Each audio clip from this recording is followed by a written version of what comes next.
बहुत समय पहले की बात है। किसी गांव में चंदू नामक एक युवक रहता था।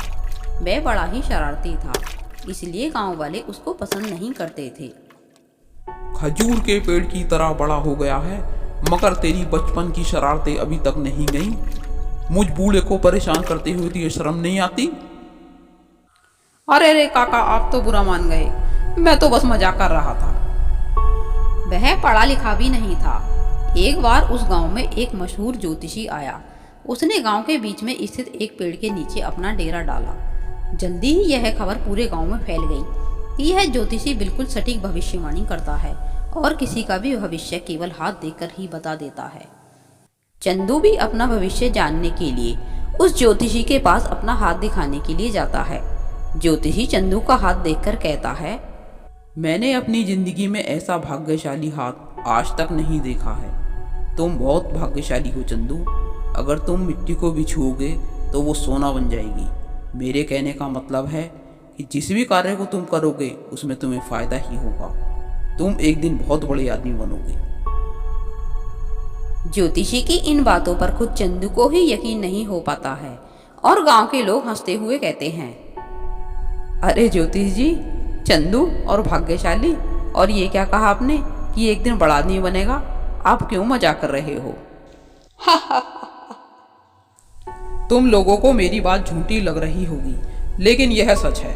शास्त्र कभी भी झूठा नहीं हो सकता। यदि किस्मत ने साथ दिया तो इसके द्वारा किया हुआ अपराध भी इसके लिए वरदान बन सकता है। गांव वालों ने चंदू का मजाक उड़ाया, इसलिए उसने निश्चय कर लिया कि वह एक दिन बड़ा आदमी जरूर बनकर दिखाएगा। लेकिन बड़ा आदमी कैसे बना जाता है, वह यह नहीं जानता था। तब एक व्यक्ति चंदू से कहता है, अरे चंदू, तू पहले कमाना धमाना सीख। जब थोड़ा बहुत पैसा कमा लेगा ना तो बड़प्पन तेरे अंदर खुद ही आ जाएगा। समझ गया ना मेरी बात, मैं क्या कह रहा हूँ? लेकिन चंदू पैसा कमाने का तरीका भी नहीं जानता था। उसे कोई काम धाम भी नहीं आता था और ना ही वह पढ़ा लिखा था। चंदू को लगने लगता है कि गांव वाले उसकी मजाक उड़ाते हैं और उसके बारे में अच्छा भी नहीं सोचते, इसलिए वह उस गांव को छोड़ने का फैसला कर लेता है। एक दिन सुबह वह अपने गांव को छोड़कर चला जाता है। चलते चलते वह एक जंगल में पहुंच जाता है। जंगल में उसे पेड़ के नीचे एक व्यक्ति सोते हुए दिखाई देता है और उस व्यक्ति के पास ही एक पोटली भी थी। चंदू उस पोटली के पास जाता है और उस पोटली को खोलकर देखता है। अरे ये क्या, इतने सारे पैसे! लगता है ज्योतिष जी की बात सच है। मैं ये सारे पैसे ले लेता हूँ और इनकी मदद से बड़ा आदमी बन जाऊंगा। तभी सोया हुआ व्यक्ति जाग जाता है। कौन है तू और तेरी हिम्मत कैसी हुई इन पैसों को हाथ लगाने की? ला, यह पैसे मेरे हवाले कर दे। यह मेरे पैसे हैं। नहीं, मैं तुम्हें यह पैसे नहीं दूंगा। और इस बात का क्या सबूत है कि यह पैसे तुम्हारे हैं? उसके बाद चंदू उन पैसों को लेकर वहां से भागने लगता है।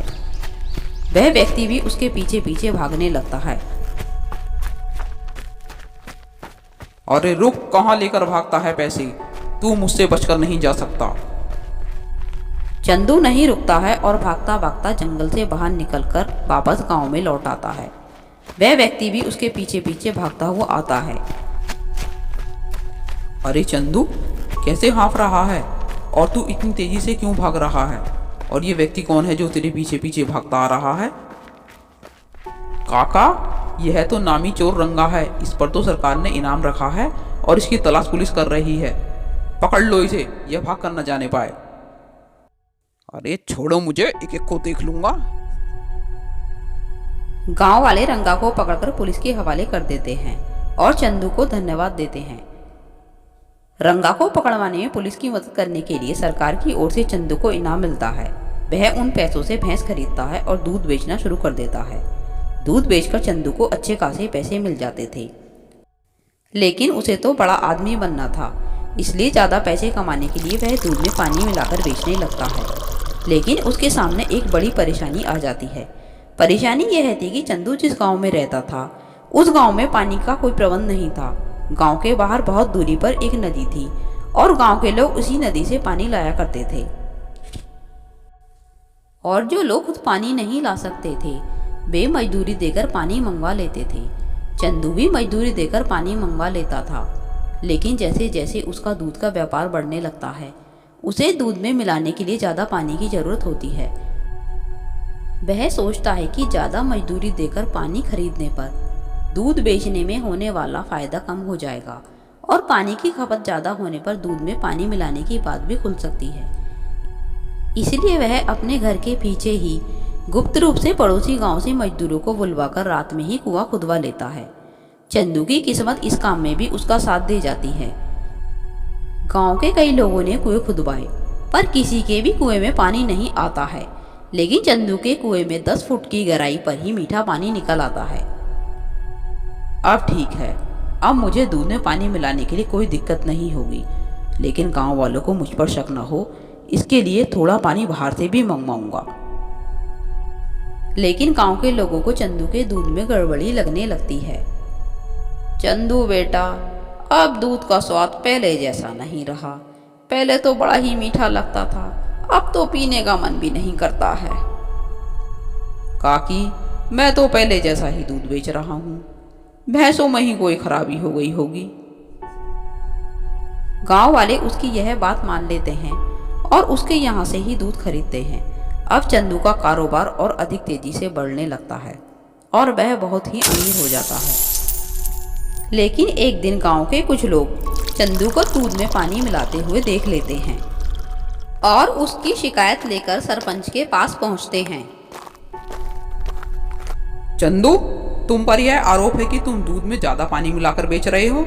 क्या तुम पर लगा यह आरोप सही है या तुम्हें अपने बचाव में कुछ कहना है? सरपंच जी, मैंने दूध में पानी नहीं मिलाया बल्कि पानी में ही दूध को मिलाया है। दरअसल मैं जो दूध बेचता हूँ उसमें दूध की अपेक्षा पानी ही ज़्यादा होता है। सरपंच जी, मैं पानी का व्यापारी हूँ, दूध का नहीं। हमारे गांव के लोगों की खास ज़रूरत पानी है और ये लोग इस पानी के लिए बहुत ज़्यादा पैसे खर्च कर रहे हैं। क्या चंदू जो कह रहा है वह सच है? हाँ सरपंच जी, यह बात सच है।